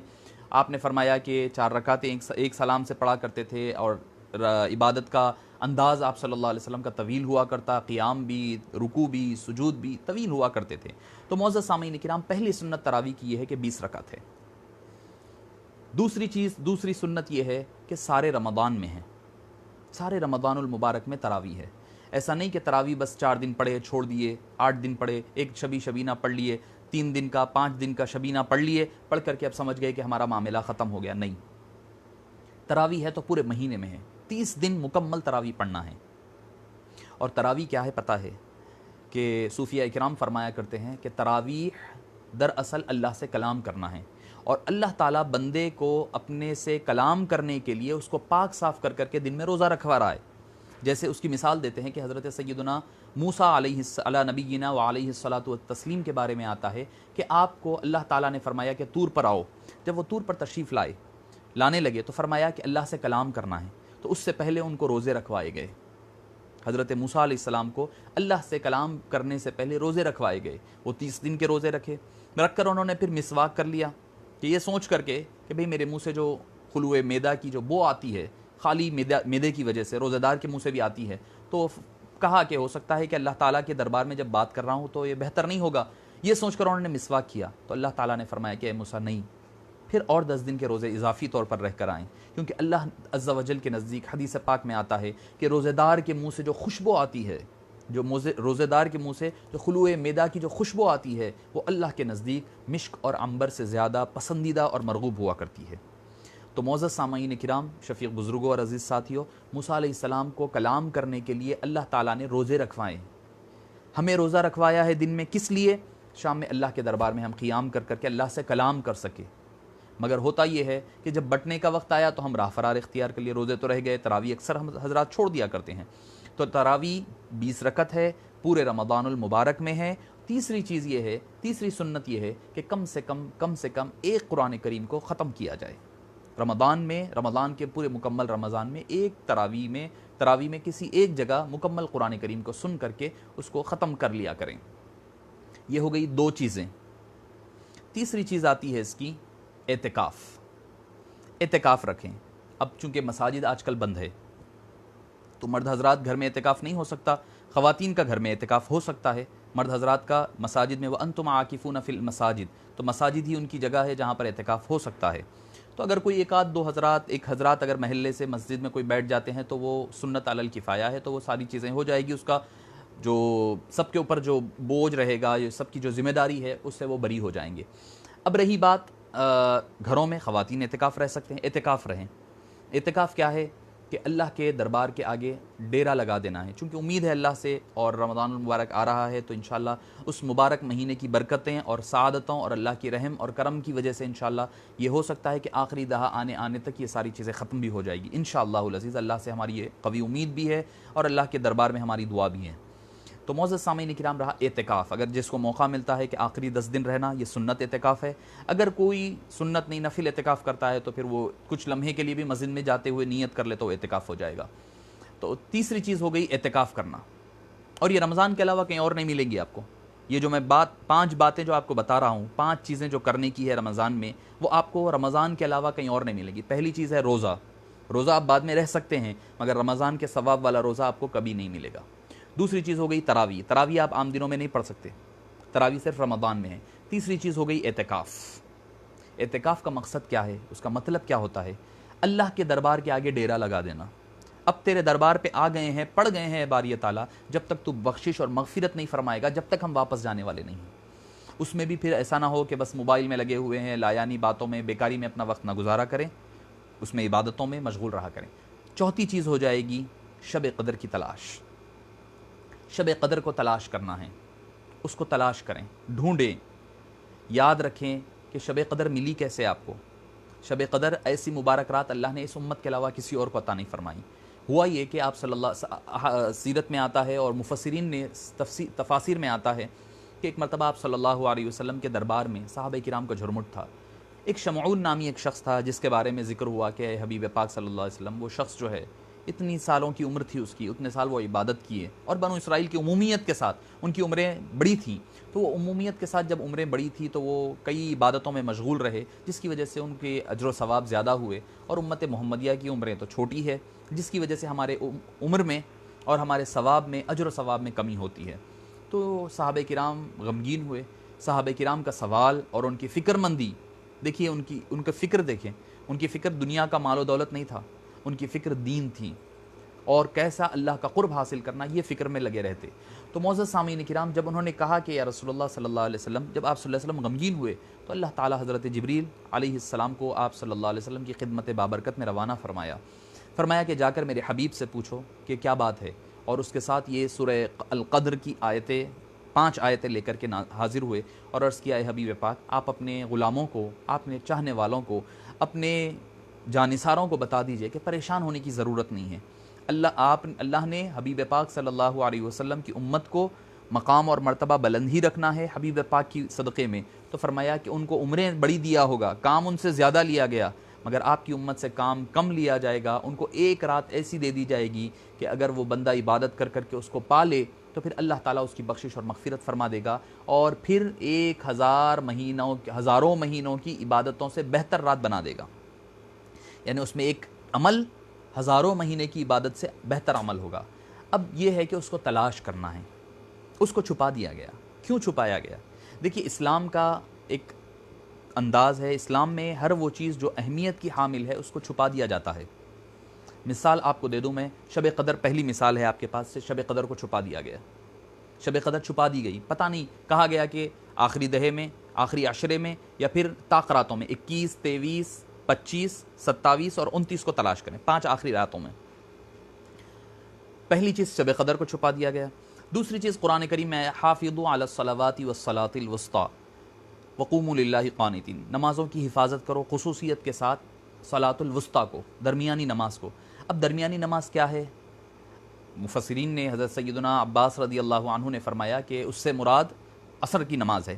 یہ بھئی احادیث میں وضاحت کے ساتھ نہیں آیا ہے کہ صلاۃ الوسطی سے مراد نماز ہے، چونکہ محدثین نے اور صحابہ کرام نے کچھ نے کہا ہے، مگر ابھی بھی یہ ہے کہ بس صلاۃ الوسطی سے مراد کیا ہے، اندازے ہیں صرف. صلاۃ الوسطی چھپا دیا گیا. کون سی نماز ہے؟ تاکہ صلاۃ الوسطی پانے کی صورت میں، پانے کی ارادے کے تحت، اس کی جد و جہد میں آدمی دوسرے نمازوں کی بھی حفاظت کرے.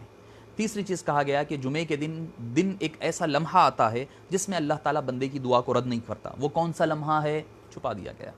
بعض نے کہا کہ وہ اذان اور اقامت کے درمیان کا ہے، بعض نے کہا کہ جب امام خطبے کے لیے آتا ہے ممبر پر تب ہے، بعض نے یہ کہا کہ جب عصر اور مغرب کے درمیان. حضرت عباس رضی اللہ عنہ فرماتے ہیں میں نے اس وقت کو پایا ہے وہ عصر اور مغرب کے درمیان ہے، مگر وہ چھپا دیا گیا. کیوں؟ کیونکہ وہ بندہ وہ وقت پانے کی ایک جستجو میں کئی اور وقت بھی کوشش کرتے رہے. ایسا نہ ہو کہ بس وہی وقت عبادت کرے اور سارا وقت چھوڑ دے، نہیں. پھر فرمایا کہ ہر رات اللہ تعالیٰ آخر وقت جو ہوتا ہے، سحر سے پہلے کا ایک وقت ہے جس میں تہجد سے پہلے کا وقت، اللہ تعالیٰ اس میں بندے کی دعا کو قبول فرماتا ہے، رد نہیں فرماتا. پوچھا گیا وہ کون سا وقت ہے؟ وہ بھی چھپا دیا گیا. تو جو راز کی بات ہوتی ہے نا وہ چھپا دی جاتی ہے. اب یہ محنت کرنے والے مسلمانوں کے اوپر چھوڑا جاتا ہے کہ اب وہ کوشش کریں، کر کے اب ہوگا کیا؟ اب بندے کو معلوم ہے 5 راتوں میں سے ایک رات شب قدر ہے، 5 راتوں میں سے ایک رات شب قدر، یا تو 21 ہوگی یا 23 ہوگی یا 25 ہوگی یا 27 ہوگی یا 29 ہوگی. اب بندہ 21 کو بھی جاگ رہا ہے، 23 کو بھی جاگ رہا ہے، 25 کو بھی، 27 اور 29 کو بھی. 5 میں سے ایک تو شب قدر ہے، ایک تو مل گئی شب قدر، پکا گھٹ ہو گئی اس کو. شب قدر کے ساتھ کیا ہوا؟ اس کے ساتھ اور 4 راتیں اس کو اضافی طور پر عبادت کا ثواب ملا. تو فائدہ کس کا ہوا؟ شب قدر تو ملی ہی ملی، شب قدر کے ساتھ ساتھ فائدہ آپ کا ہوا، آپ کو 4 اور زائد عبادتوں کا ثواب مل گیا. یہ ہے اللہ تعالیٰ کا ارادہ اور منشا کہ وہ امت محمدیہ کو زیادہ سے زیادہ ثواب نوازنا چاہتا ہے. ایک اور اس میں توجیہ وجہ ہو سکتی ہے اس کو کیوں چھپایا گیا. اس کو چھپانے کی ایک اور وجہ یہ بھی ممکن ہے کہ دیکھیے ایک رات میں عبادت کرنا 1000 مہینوں کی عبادت سے بہتر ہے. ہو سکتا ہے کہ اگر بندہ کوئی اس رات میں کوئی گناہ کرتا تو اس کا ایک گناہ ہزاروں مہینوں کی گناہ سے بدتر ہو سکتا تھا، اس کو عذاب اتنا دیا جا سکتا تھا. اللہ تعالیٰ نے اگر معلوم ہو جاتا 27 کو ہے تو 27 کو جو عبادت کرنے والے ہیں عبادت کرتے، مگر جو گناہ گار ہے، خطا کار ہے، جو بے پرواہ ہے، لاپرواہ قسم کے لوگ ہیں، جو گناہوں میں ڈوبے ہوئے رہتے ہیں، اس کی ناقدری کرتے اگر، تو ان کو عذاب بھی اتنا بڑھا دیا جاتا. تو اللہ نے چھپا کر کے ہمارے حق میں بہتر فرمایا کہ چلو بھئی ٹھیک ہے، اگر کم سے کم آدمی اگر گناہ کر لیتا ہے، اس کو نہیں پتا ہوتا ہے کہ بھئی یہ کون سی رات تھی، پتہ نہیں تھا کہ بھئی شب قدر تھی، کل کے دن یہ کہہ سکتا ہے باری تعالیٰ مجھے نہیں پتا تھا یہ شب قدر تھی، میں نے گناہ کر لیا، اللہ معاف فرما دے گا. اگر معلوم ہوتا کہ یہ 27 یا 25 ہے، اس کے بعد اگر وہ گناہ کرتا تو اس کو گرفت بھی پکڑ بھی بڑی ہوتی، کیونکہ بڑے گناہ کا بڑا عذاب ملتا ہے بڑے موقعوں کا، جیسے رمضان میں ہے.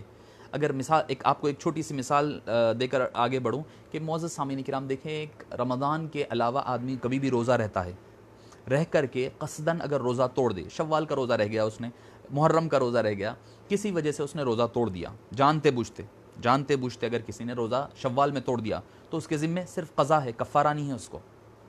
صرف اس کو قضا، اس دن کا ایک روزہ رہ جائے تو کام ختم ہو گیا اس کا. مگر اس کے برخلاف اگر کوئی رمضان کا روزہ جان بوجھ کر توڑتا ہے، جانتے بوجھتے کھا لیا یا پی لیا یا بیوی کے ساتھ جمع کر لیا تو ہوتا کیا ہے، اس کو قضا بھی رہنا ہے، کفارہ بھی دینا ہے۔ کفارہ کیا ہے؟ ایک غلام آزاد کرنا، 60 مسکینوں کو کھانا 60 روزے رہنا مسلسل، احناف کے پاس مسلسل ہے 60 روزے رہنا، اور نہیں تو پھر 60 مسکینوں کو 2 وقت کا کھانا کھلانا، اگر اناج دے رہا ہے تو ایک ایک صدقہ فطر دینا۔ تو یہ کیوں ہے؟ کیونکہ یہ رمضان کی عظمت ہے، کیونکہ رمضان عظمت والا مہینہ ہے، برکت والا مہینہ ہے، جو مبارک عظمت والے مہینے میں جو آدمی گناہ کرتا ہے تو اس گناہ کا، اس کی ناقدری کرنے کا عذاب بھی بڑا ہوتا ہے۔ تو اسی وجہ سے اللہ تعالیٰ نے شب قدر کو چھپا کر ہمارے لیے رحمت اور کرم والا معاملہ فرمایا کہ ہمیں اپنی رحمتوں میں ڈھانپ لیا ہے۔ تو آئیے، میں نے کہا تھا کہ 4 کام ہو گئے، ایک ہو گیا روزہ، دوسرا ہو گئی تراویح، تیسرا ہو گیا اعتکاف، چوتھا ہو گیا شب قدر۔ اب 5ویں چیز آ جائیں جو رمضان میں کرنے والی ہے، 5ویں صدقہ فطر۔ فطر کہتے ہیں فطور سے بنا ہے، افطار جس کو ہم کہتے ہیں نا، افطار کہتے ہیں بریک فاسٹ کو، ناشتے کو کہتے ہیں، روزہ کھولنے کو کہتے ہیں افطار۔ آدمی جو بھوکا رہ کر کے بعد میں کھایا کرتا ہے اس کو فطر کہتے ہیں۔ تو آدمی ایک مہینے کے جو مسلسل روزے رہتا ہے بندہ مومن، تو اس کے بعد ہوتا یہ ہے، اور بندہ جب روزے ختم کرتا ہے تو عید سے پہلے جو صدقہ دیتا ہے اس کو صدقہ فطر کہتے ہیں۔ اس کی حکمت کیا ہے؟ کیوں یہ دینے کا حکم دیا گیا؟ دیکھیے، اس کی حکمت، فائدہ ہمارا ہے سب سے پہلا۔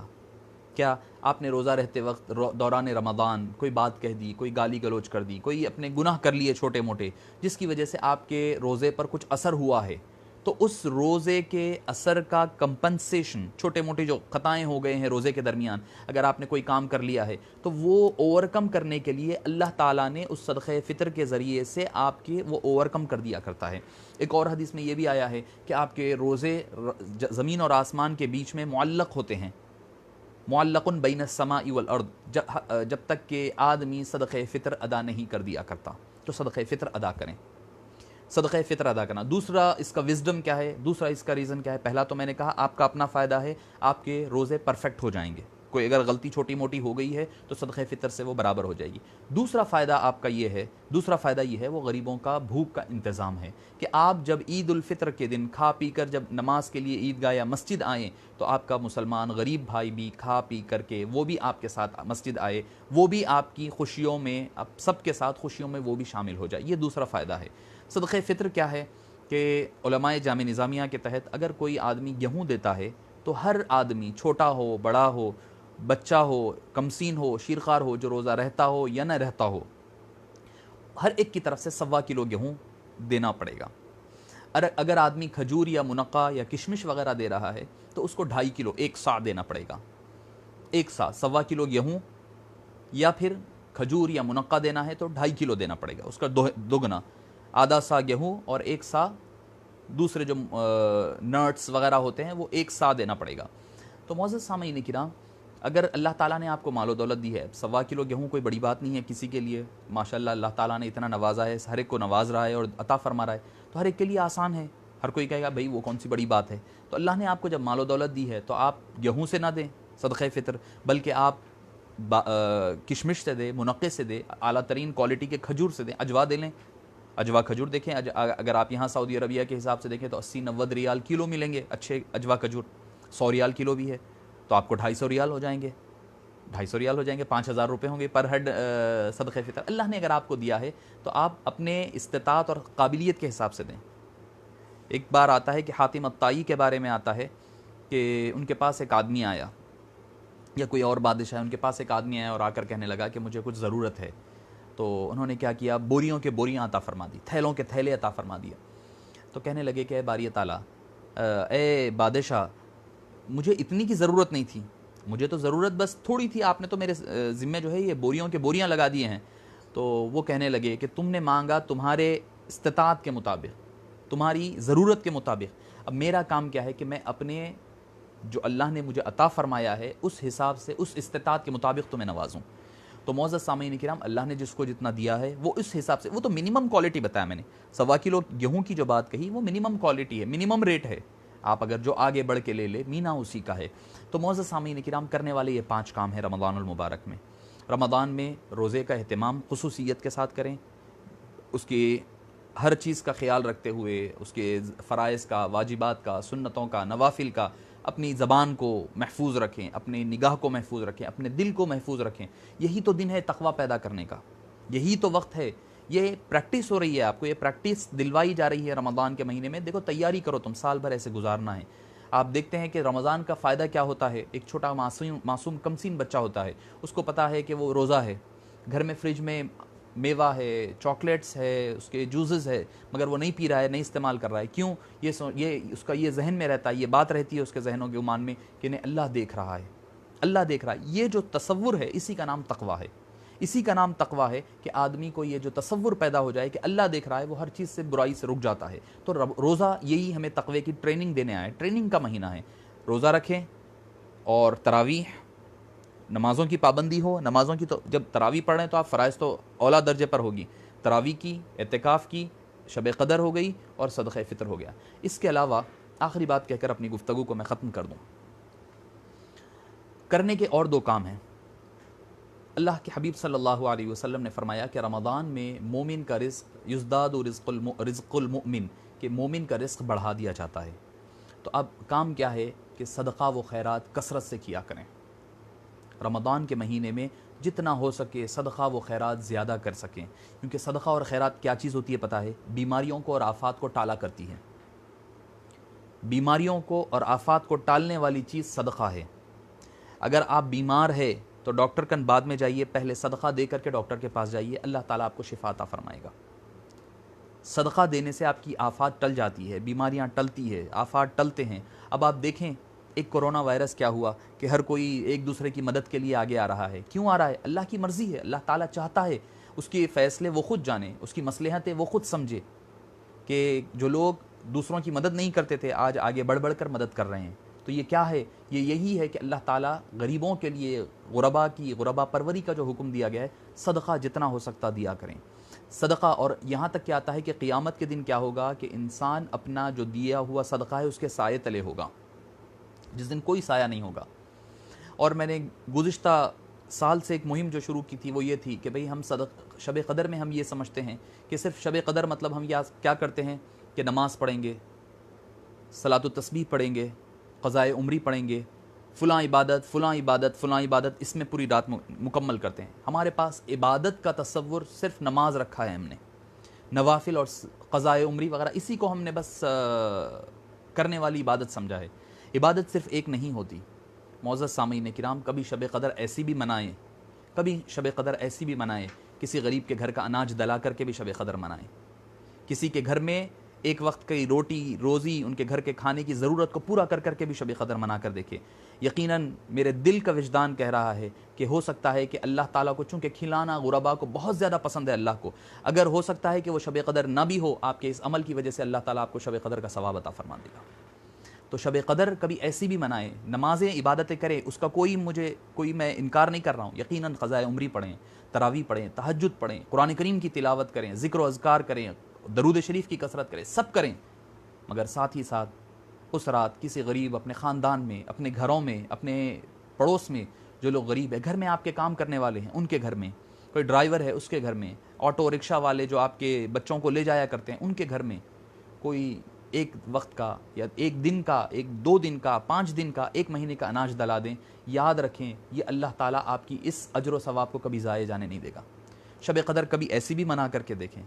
ہم نے صرف نماز اور روزہ تسبیحات کے ذریعے سے آج تک شب قدر منائی ہے. آج کا یہ پیغام سمجھ کر کے لے کر چلیں کہ شب قدر ایسی بھی منائیں جس میں کہ اللہ تعالیٰ آپ سے مالی طور پر کسی کی مدد کریں. ہو سکتا ہے کہ اللہ تعالیٰ اگر شب قدر نہ بھی ہو تو اللہ تعالیٰ آپ کو شب قدر کا اجر و ثواب عطا فرمائے گا. آخری بات میں تہجد کے حوالے سے کہتے کہتے بات چھوٹ گئی تھی، وہ بات اپنی کہہ کر اپنی گفتگو ختم کر دوں. دیکھیے، آپ جب تہجد میں اٹھتے ہیں، سحر کے لیے اٹھ رہے ہیں، سحری کو جب اٹھیں گے نا تو سحری کرتے وقت، اور خواتین جو پکوان کر رہی ہے وہ پکوان کے وقت جب کر رہی ہے، کرتے کرتے استغفار پڑھ لیں. استغفر اللہ ربی من کل ذنب واتوب الیہ. نہیں تو استغفر اللہ، چھوٹا، سب سے آسان. استغفار وہ وقت کریں کیونکہ اللہ تعالیٰ نے قرآن کریم میں 2 مقامات پر فرمایا کہ استغفار کا جو وقت ہے وہ سحر کا وقت ہے. وبالاسحار هم یستغفرون. اور اہل ایمان کون ہے؟ جو اس سحر کے وقت استغفار کرتے ہیں.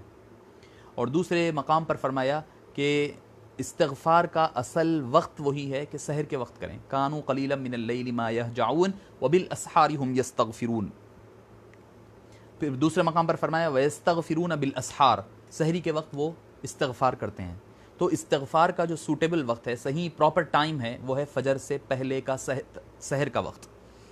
اس کی مثال کیسی ہے؟ اس کی مثال ایسی ہے کہ آپ کو ڈاکٹر صاحب یہ بولے کہ بھئی آپ کا بی پی کنٹرول کرنے کے لیے یا شوگر کنٹرول کرنے کے لیے آپ کو ایک گولی کھانے سے پہلے کھانا ہے، ایک گولی کھانے کے بعد کھانا ہے، دوپہر میں آدھی گولی، شام میں ایک گولی، ایسا انہوں نے ترتیب بنا کر دی ہے.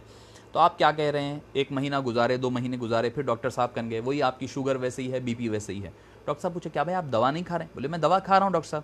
پھر کیا بات ہے کہ آپ کا فرق کیوں نہیں محسوس ہو رہا ہے؟ تو کہنے لگے کہ دوا کھا رہے ہیں. ہاں. کیسے کھا رہے ہیں؟ تو بولے نہیں، ایک ہی کام یہ کر رہا ہوں کہ ایک ہی وقت پہ ساری دوائیں رکھ رہا ہوں. دوپہر کے تب آپ بولے کھانے سے پہلے ایک بار، کھانے کے بعد ایک بار، دوپہر میں ایک بار، شام میں. وہ سب نہیں ہو رہا ڈاکٹر صاحب مجھ سے. میں ایک کام کر رہا ہوں، ساری دوا ایک بار رکھ کر ایک ہی وقت میں کھا رہا ہوں. تو ڈاکٹر صاحب بولیں گے کہ بھئی آپ دوا کھانا چھوڑ دو. آپ زندگی بھر بھی دوا کھائیں گے تو آپ کو کوئی فائدہ اور فرق نہیں ہوگا. کیوں؟ کیونکہ اس کا ایک وقت ہے. وہ وقت پر اگر آپ دوا کھائیں گے تو فوری طور پر اثر ہوگا، فوری طور پر اس کا فائدہ ہوگا. تو استغفار کا اصل وقت سحر کا وقت ہے. آپ اگر چاہتے ہیں کہ اللہ تعالیٰ آپ سے راضی ہو جائے، اگر آپ چاہتے ہیں کہ اللہ تعالیٰ آپ کے گناہوں کو معاف فرمائیں، اگر آپ چاہتے ہیں اللہ آپ کے رزق میں کشادگی فرمائیں، آپ کی آفات کو دور کریں، آپ کی بلیات کو دور فرمائیں، تو ایسے وقت معزز سامعین کرام استغفار سحر کے وقت کیا کریں اور اللہ پاک سے دعا کرتے رہیں کہ اللہ تعالیٰ ہمارے آپ کے تمام کے مصائب کو اور مشکلات کو آسان فرما دے. اور اللہ عز و جل سے دعا ہے کہ باری تعالیٰ ہمارے جو ایک بزرگ حضرت جو ہے، جو چشتیہ سلسلے کے خواجہ ہند الولی علیہ الرحمۃ والرضوان کے ایک بہت ہی بڑے محب ڈاکٹر عبدالحق کلیم قادری چشتی صاحب KGN کمیٹی کے جو صدر ہے، جو ان کو جن کے بارے میں ابھی آج پتہ چلا ہے کہ ان کو کووڈ-19 ہوا ہے، اللہ پاک سے دعا ہے کہ باری تعالیٰ ہم تمام کو اور ان کو صحت عاجلہ اور کاملہ عطا فرمائے اور ان کو بہتر سے بہتر صحت عطا فرمائے. اے باری تعالیٰ ان کی عمر دراز فرما. انہوں نے جو کام کیے ہیں باری تعالیٰ اس کی وجہ سے باری تعالیٰ تو ان سے راضی ہو جا اور ان کو صحت عاجلہ اور کاملہ عطا فرما. جن جن لوگوں نے ہم سے دعاؤں کی درخواست کی ہے باری تعالیٰ ان تمام کی دعاؤں کو قبول فرما لے. اے کریم پروردگار تو رحیم ہے، رحم فرما دے. تو کریم ہے، کرم فرما دے. اے باری تعالیٰ حضور اکرم صلی اللہ علیہ وسلم کے صدقے و طفیل باری تعالیٰ جتنے بیمار ہیں انہیں شفائے کلی عطا فرما. عالم اسلام سے باری تعالیٰ یہ جو کچھ وبا پھیلی ہوئی ہے باری تعالیٰ ان تمام حضرات کو باری تعالیٰ شفائے کاملہ اور عاجلہ عطا فرمائے. وصلی اللہ تعالیٰ وسلم علی خیر خلقہ سیدنا محمد وعلی آلہ وصحبہ اجمعین والحمد للہ رب العالمین.